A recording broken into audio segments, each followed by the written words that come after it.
Ketua KPU Hashim Asyari mengatakan pihaknya akan mengumpulkan anggota divisi hukum untuk membahas persiapan menghadapi gugatan sengketa pemilu 2024. Rapat koordinasi anggota divisi hukum KPU dilakukan Minggu malam, Saudara. Meski tidak semua KPU tingkat kabupaten kota provinsi menjadi pihak sengketa, tetapi persiapan harus dilakukan. KPU telah menyiapkan sejumlah advokat untuk menjadi kuasa hukum KPU dalam menghadapi persidangan di Mahkamah Konstitusi. Anggota Dewan Perwakilan Daerah. Ini KPU mengumpulkan KPU Provinsi dan KPU Kabupaten Kota seluruh Indonesia untuk mempersiapkan persidangan dalam sengketa hasil pemilu di Mahkamah Konstitusi. Kami juga sudah menyiapkan sejumlah advokat yang nanti akan menjadi kuasa hukum KPU dalam persidangan di Mahkamah Konstitusi. Saudara, dengan berakhirnya pendaftaran perkara perselisihan hasil pemilu Sabtu kemarin, Mahkamah Konstitusi punya waktu 14 hari untuk memutus perkara sengketa pemilu presiden. Menurut juru bicara Mahkamah Konstitusi, sidang perdana sengketa Pilpres dimulai Rabu 27 Maret 2024 dengan putusan dibacakan selambat-lambatnya 22 April.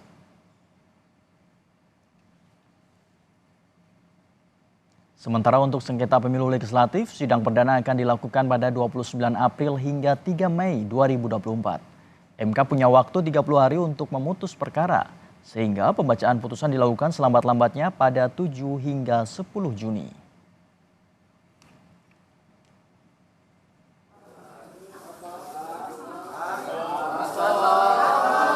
TPN Ganjar Mahfud menyerahkan ratusan bukti laporan dugaan pelanggaran dan kecurangan Pilpres ke MK di hari terakhir pendaftaran sengketa pemilu 2024. Selain meminta pemilu ulang di semua TPS, TPN Ganjar Mahfud juga meminta MK mendiskualifikasi pasangan Prabowo Gibran karena dianggap melanggar hukum dan etika.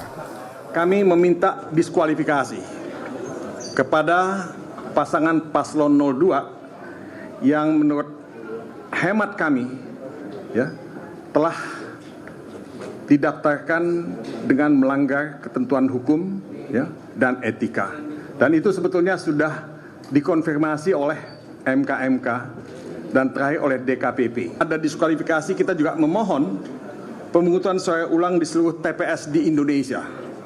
Jadi bukan di satu tempat atau dua tempat, tapi di seluruh Indonesia. Sebelumnya, pasangan Anies Muhaimin telah lebih dulu mendaftarkan gugatan hasil Pilpres 2024 ke Mahkamah Konstitusi Kamis lalu. Senada dengan TPN Ganjar Mahfud, tim hukum Timnas Anies Muhaimin mendesak diadakannya pemilu ulang. Tim hukum Amin mengklaim ada banyak ketidaknormalan dalam rangkaian pemilu 2024, termasuk pencalonan Wakil Presiden nomor urut 2 Gibran Rakabuming Raka. Intinya adalah permasalahan pencalonan wakil presiden, calon wakil presiden di 02. Dari awal proses tersebut bermasalah dan lanjutan masalahnya luar biasa. Karena kebetulan calon wakil presiden ini adalah anak seorang presiden sehingga membawa dampak yang begitu luar biasanya. Jadi seandainya nanti ini diterima sebagai satu argumen yang kuat oleh Mahkamah Konstitusi, tentunya kami mengharapkan dilakukan pemungutan suara ulang tanpa diikutin oleh calon wakil presiden 002 yang saat ini. Dan itu diganti, calon wakilnya silakan siapa saja diganti. Mari kita bertarung dengan jujur. Sementara Partai Gerindra memastikan pasangan Prabowo Gibran siap hadapi gugatan sengketa Pilpres di Mahkamah Konstitusi. Sekjen Partai Gerindra Ahmad Muzani meyakini gugatan pemilu akan kalah karena bukti yang tidak akurat. Kami akan buktikan bahwa gugatan yang mereka ajukan adalah gugatan yang lemah, bukti yang tidak akurat, dan akurasi yang tidak pas. Karena itu kami akan memperkuat atas apa yang akan diputuskan oleh KPU.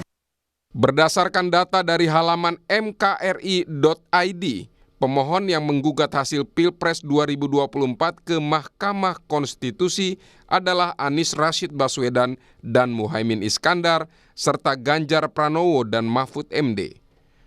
Pemohon menggugat hasil Pilpres dengan termohon adalah Komisi Pemilihan Umum sebagai penyelenggara pemilu. Sedangkan untuk pemilu legislatif, baik DPR maupun DPRD, jumlah permohonan sebanyak 256. Sementara untuk DPD, terdapat 11 permohonan perkara perselisihan hasil pemilu. Sidang sengketa Pilpres 2024 akan dimulai Rabu 27 Maret. Hakim Konstitusi punya waktu 14 hari kerja untuk memutuskan perkara. Namun juru bicara Mahkamah Konstitusi mengonfirmasi bahwa Hakim Anwar Usman tidak akan terlibat dalam sidang sengketa Pilpres. Ini putusan itu ditaati ya. Putusan itu ditaati dan saya kira dalam berbagai kesempatan itu sudah disampaikan bahwa Pilpres nanti akan digelar secara pleno oleh seluruh Hakim Konstitusi kecuali Pak Hakim Anwar Usman. Hakim Anwar Usman disangsi Majelis Kehormatan Mahkamah Konstitusi tak boleh terlibat dalam penyelesaian sengketa pemilu. Majelis Kehormatan MK menyatakan Anwar Usman terbukti melakukan pelanggaran berat terhadap kode etik dan perilaku hakim.